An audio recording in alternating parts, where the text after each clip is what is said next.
Like so many episodes of Tiger King, sometimes you just need something to make you feel better about your lot in life. And such is the story I like to share with people when they think their government has gone sideways.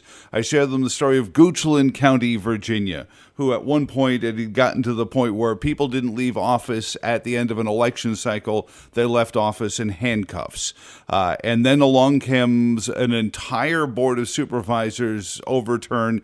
And one of those is Ken Peterson, who is on the phone with us for this segment of Freedom and Prosperity Radio. Good to catch up with you, Ken. How are you doing, sir? Doing just fine, Joe. I'm sorry. I'm glad this is a radio show with the hair salon's closed and whatnot. I'm starting to look like a founding father. That's okay. I mean, it could be a new look. It's the post-COVID look. There you go. Now, I know that you have gone over the Virginia budget, but so many of our municipalities have been going over their budgets and revising them down because many of them were put together starting in summer to early fall of last year. So they really didn't take into account the downturns. Never mind areas like Charlottesville or Blacksburg, where the entirety of their economic activity was based around a university, and they woke up one morning in Danville and Martinsville, and all of a sudden had deep empathy for those areas. So Ken, I know your organization is it's called Good Government Ventures LLC. So I guess that would be the first clue that you'd have an idea or two about maybe the way the Commonwealth should look at their budgets for the coming years. Yeah, you touched on it exactly, Joe. The budgets that were put together at the state and local levels in Virginia, the process started last fall, November, December timeframe. And as you recall, last November there was a sudden lurch to the left in the General Assembly composition. So in December, when they proposed the budget, it reflected that new composition of the General Assembly, and it also reflected the economic situation at the time. And last December, in Virginia and nationwide, things were rocking and rolling, and there was plenty of cash to fund a lot of new projects. And so that spending budget that came forward in December showed about 15% increase over 3 years, about 5% a year compounded growth, with no recession or slowdown in sight. And so that was the context in which this was put together. They brought that forward through the General Assembly, and it was debated January through early March. And it was passed about mid-March, just before things fell off a cliff. So it really didn't reflect the current reality as we know it today, given what we know. And Goochland County, I currently serve on the board there as well, and we were in the same kind of situation. We put together our budget last fall, and in this early winter, we debated the budget, and actually last night just approved our budget. But our budget last night was designed to reflect the current reality, not the reality of last December. So we actually took our 6% anticipated growth rate down to a -2. So we cut the revenue expectations by about 8%, and we cut a similar amount out of expenses.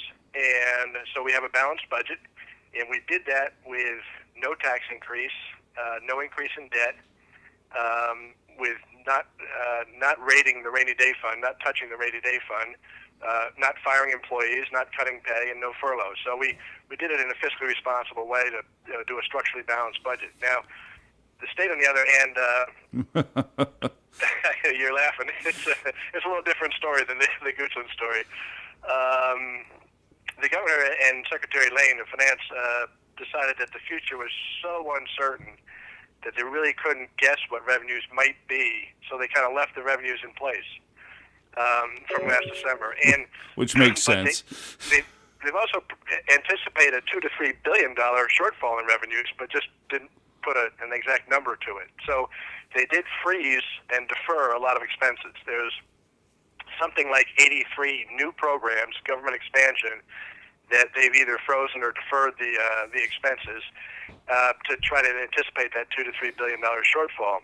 But the key there, Joe, is they haven't cut anything. They've left all the programs in place, and they've only deferred the spending until the money is available. And as you know, once a program gets approved and adopted in the budget, it never goes away. It's there for good. I think it was Ronald Reagan had said something like the closest thing to eternal life here on Earth is a government program. Oh, without question, and we have plenty of proof of that.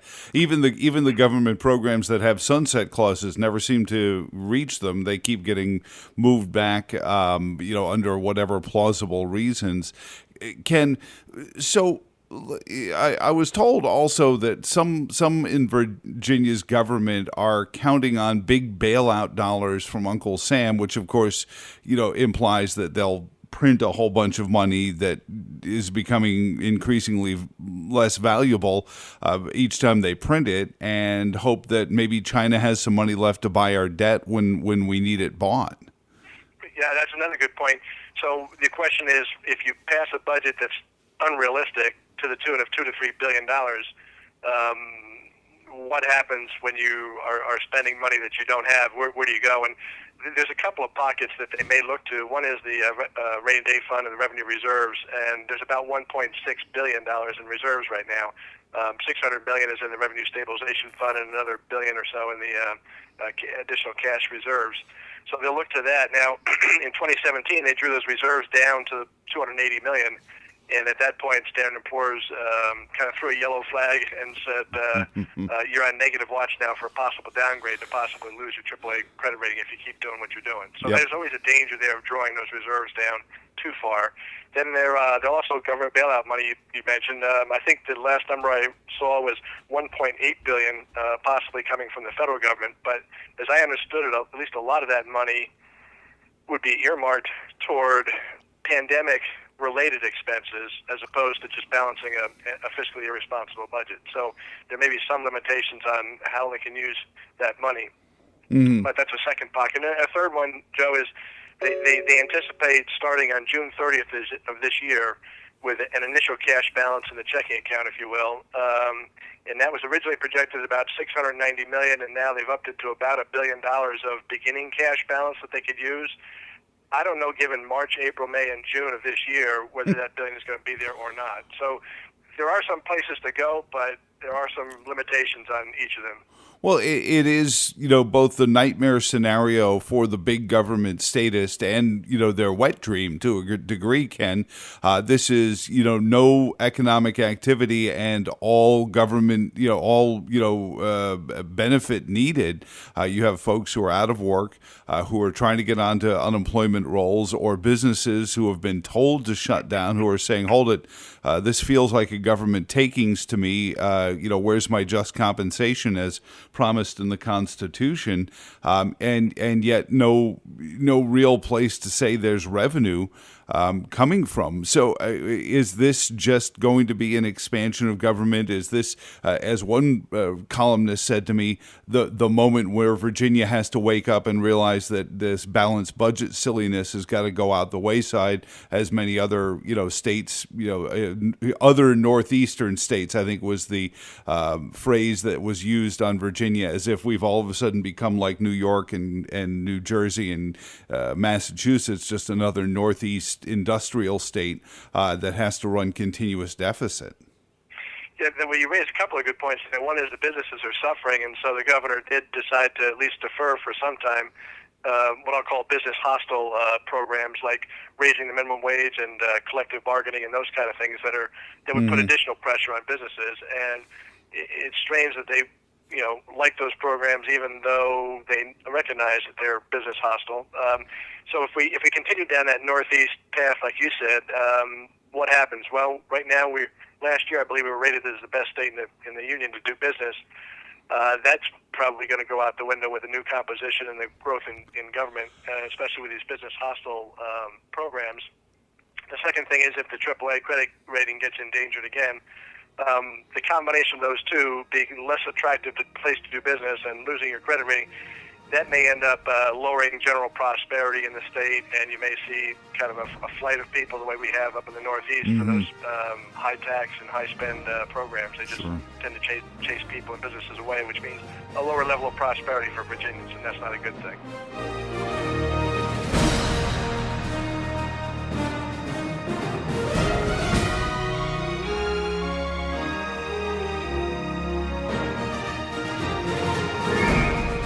Ken Peterson is on Freedom and Prosperity Radio this week, straight from the Goochland Board of Supervisors, where he, along with an entire conservative wave, swept in amidst just out-of-control mismanagement. I won't even go to the level of calling it corruption. It was just some of the most stunning stuff outside of a Long Island school board.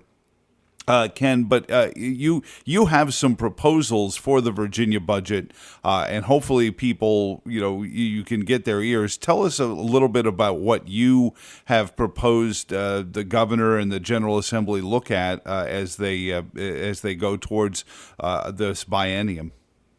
Sure, that's pretty easy, Joe. If I were in a position to do so, I just recommend they do things that are similar to what we've just did in Goochland last night. Take a cut at the revenues to make them adjust them to the new reality, so that we can reflect, a budget that actually does reflect reality, and then align the expenses with those revenue expectations. Well, did you go across the board? You told us earlier that it was an 8% cut. You said you went from a projected 6% revenue increase to a 2% loss in revenue decline. Did you just go across the board, or how did you target the cuts? Sure. We did a 5% across the board, but we did protect public safety, particularly in this case where we have a pandemic. We're in the middle of a crisis. We kept the Sheriff's Department and the fire rescue and the health safety providers. We kind of protected them in this environment. But otherwise, it was across-the-board 5% cut. We did some targeted reductions in terms of suspending travel, entertainment budgets, non-essentials. Follow through on things where they've already broken ground. We suspended new constructions. So we did a 5% across the board, some targeted, and then some capital conservation measures. Was it painful? I can imagine that there were special interest groups, especially with folks economically hit by the shutdowns and unable to go to work. Hopefully, many of them telecommuting, but we're looking at unemployment numbers and levels I haven't seen since the late 70s. So it seems like the pressure is going to be there to increase government programs. Did you face any of that in Goochland, and if so, how did you deal with it? We did, actually, and Joe, I will tell you that all of those reductions were painful, because we saw the benefit of those expenses in our 6% increase. And to reduce that, it was painful. Every one of those cuts, and it turns out when you start to talk about non-essential, it turns out that every expense is viewed as essential by the people that are receiving the funds. And so I think when you hear in the federal government in Washington D.C. when they have a shutdown every once in a while because they can't get a budget deal, and they say non-essentials don't report to work, you start to think, well, what are they that way? Why are they going in the first place, right? Exactly. But so it is painful. It is tough to do, and there were things that I was disappointed that we couldn't do. We had to suspend the annual pay increase for our county employees, and we have the best county employees in the world, and to not be able to pay them commensurately with an annual increase was a tough decision. That's probably one that we will revisit. And by the way, John, one of the other things we did, and the state should probably do something similar, and they probably will. We have formed a revenue and expense work group that is going to meet monthly going forward and manage through this uncertainty going forward. So every month we're going to be tracking expenses and revenues. And if the revenues are there, we'll restore some of these things. If the revenues aren't there and we need to make additional cuts, we want to know that right away. And then quarterly, our finance committee will meet to consider those updates on revenues and expenses, and possibly bring back refinements or adjustments or amendments to the budget back to the Board of Supervisors. So this is not one and done, but it is our best guess to reflect the current reality, and it will manage through the crisis going forward by staying engaged and providing decisive leadership. Ken, is transparency to the citizens important in this? That you show? I know I grew up in an area that went, it was a city and it went bankrupt, and then the state had to run it, and it was just a mess because part of the problem was you never knew who was spending what and on why, because transparency really wasn't an issue. Because nobody had ever even heard of the phrase. Is that a key thing in these kind of budget cuts, is to make sure that as you do it, it is so clearly put out there that anyone in your community knows what's going on? Oh, absolutely, Joe. That's one of the hallmarks of our administration here in Goodston is total transparency. We live video stream all of our meetings. We invite citizen comment in all of our meetings. In fact, this budget cycle was a little different than usual because of the stay at home and the physical distancing and all the things that we had to do to arrange this budget public hearings.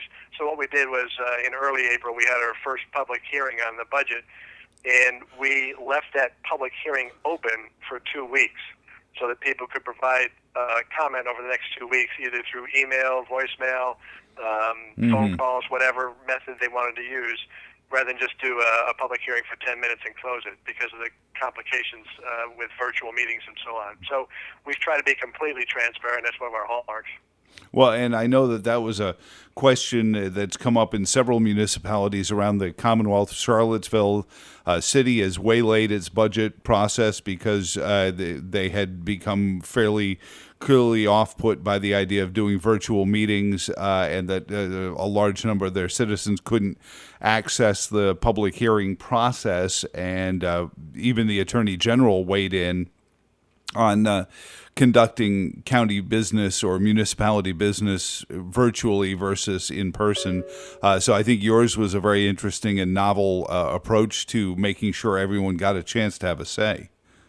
Yes, and we did have a public comment during the meeting as well. The Board of Supervisors thought it's important for us to be, in a time of crisis like this, to be visible and out in front, providing leadership. And so we did gather physically, but the room was empty because we're not allowed to have more than 10 people in the room. But we did have it open up through Zoom and through a variety. I won't plug too many of these different programs, but we did have it open up through a variety of phone-in, call-in type virtual meeting. And then again, we did leave it open as well so that word could spread gradually over time, and we could get a wider feedback from the citizens, more input. So do you find that the process, maybe as we go forward past this, will change permanently, so that that maybe these cuts, in a lot of places would stay?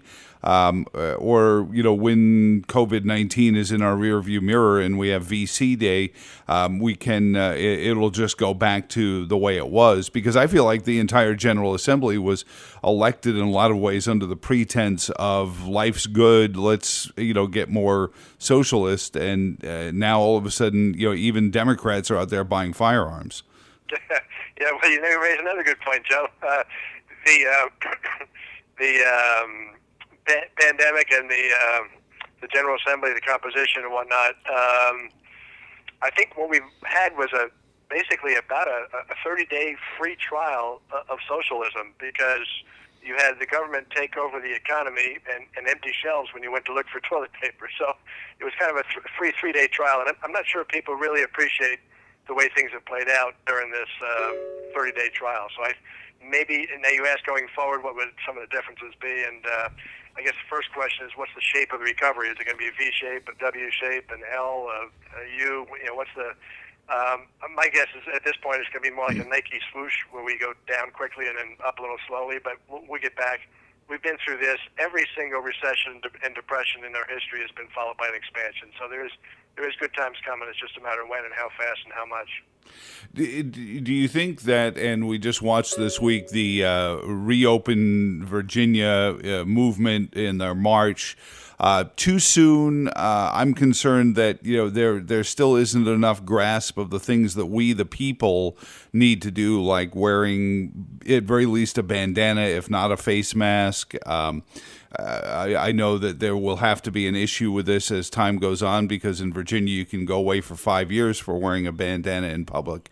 So I'm sure that's an extreme case, but the law says up to 5 years in jail. So we'll have to address some of those things legally. But are we ready to kind of get back reopened, or is it still too soon?